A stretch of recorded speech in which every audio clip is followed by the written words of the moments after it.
بسم اللہ الرحمن الرحیم۔ السلام علیکم دوستوں، میں آپ کا دوست رضوان اور اس میں میرا یوٹیوب چینل دیکھنے کے رضوان کے ساتھ آج بہت دنوں بعد میں ایک ویڈیو بنا رہا ہوں، اور وہ ویڈیو ایسی ہے کہ میں اکثر جب یہاں سے گزرتا ہوں تو راستے میں ایک چھوٹا سا قبرستان نظر آتا ہے۔ تو وہ قبرستان جب ہم پہلے گزرتے تھے تو وہ ایسے ویرانی تھی، جھاڑیاں تھی، وہاں پہ لوگ گند وغیرہ ڈال کے جاتے تھے، تو اس حوالے سے وہ قبرستان لگتا ہی نہیں تھا۔ جہاں سے گزرتے تھے وہاں ڈر لگتا تھا کہ یار یہ لوگ اس قبرستان کی دیکھ بھال نہیں کر رہے اور یہاں پہ کیوں اتنا گند پھینک جاتے ہیں، اور عجیب سا ماحول تھا۔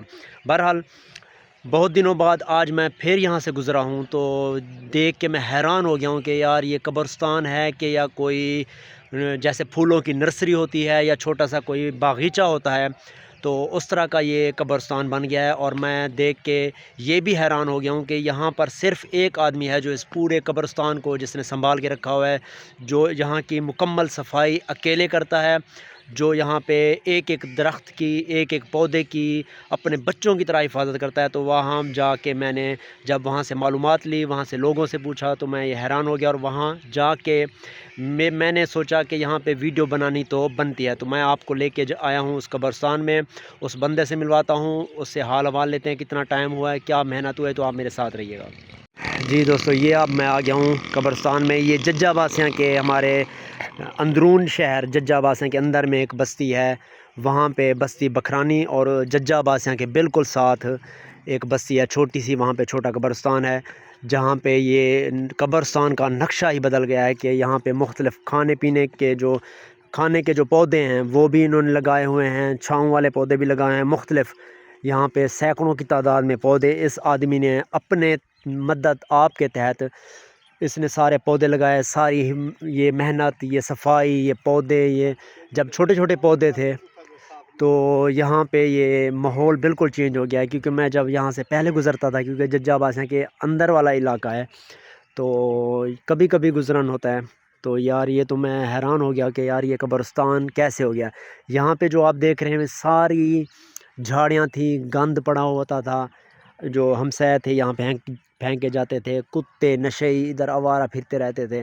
اب یہ دیکھیں کہ یہ قبرستان ایک چھوٹا سا باغیچہ ہو گیا، جہاں آ کے آپ کو اطمینان، خوشی اور دل کو راحت ملتی ہے۔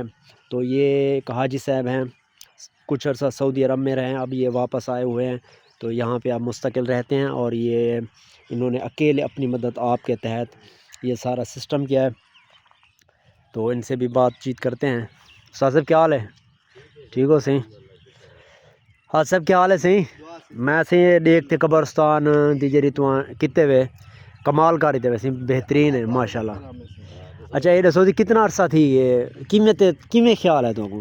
بس میں آیا سی اپنے وڈیرے نے قبری صفا کرنے واسطے۔ ٹھیک ہے، بابو قبری صاف کر کے دیں پودے اور ہندا ودام وتی میں ہستے ہستے والا کیتے۔ اچھا کتنے پودے اندازہ؟ میرے خیال 200 دے قریب ہو سے 200 قریب، اچھا ماشاءاللہ۔ اچھا یہ کہ چھاں لین یا والا چھاں والے ہیں سی کھاون والے ہیں، یہ والا ڈیلی پانی ایک ٹائم نے دو ٹائم چھوڑ دے بے جاڑے ایک جگہ چھوڑ دے نہیں یار میں کو ڈیلی دینا، ڈیلی ادھا دینا ایک جاڑے ادھا بے جاڑے۔ اچھا اچھا قبرستان اصل پودے لوگ نا ہی سنگے نہیں رہا سکتے کہ وہ ڈیلی یا دوجری پانی دے نہیں سکتے، وہ سک ویندے۔ ہاں تو ماشاءاللہ سے ہمت کیتے ہاں یہ تو کلے سارے اپنے ہتھے نال رہے ہوئے۔ اچھا یار ہمیں بھی ایسے اپنے قبرستان کو بنانا چاہیے، اس کے لیے مستقل مزاجی ہونا بہت ضروری ہے، کیونکہ جب مستقل مزاجی نہیں ہوگی تو پودے سوکھ جائیں گے۔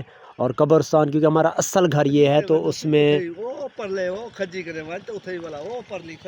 آگے چل کے تو یہ دیکھیں تقریباً ہر دوسری قبر کے ساتھ انہوں نے پودا لگایا ہوا ہے، بہت ہی خوبصورت ماحول بن گیا ہے قبرستان کا۔ ہمیں بھی یہ اپنے اصل گھر کی ایسی پہچان کرنی چاہیے، ایسی حفاظت کرنی چاہیے، اور ایسے پودے لگانے چاہیے، اور یہ تاکہ یہاں لوگ آ کے دل خوش ہو، ان کا فاتحہ پڑھیں اور اس طرح کے معاملات کریں۔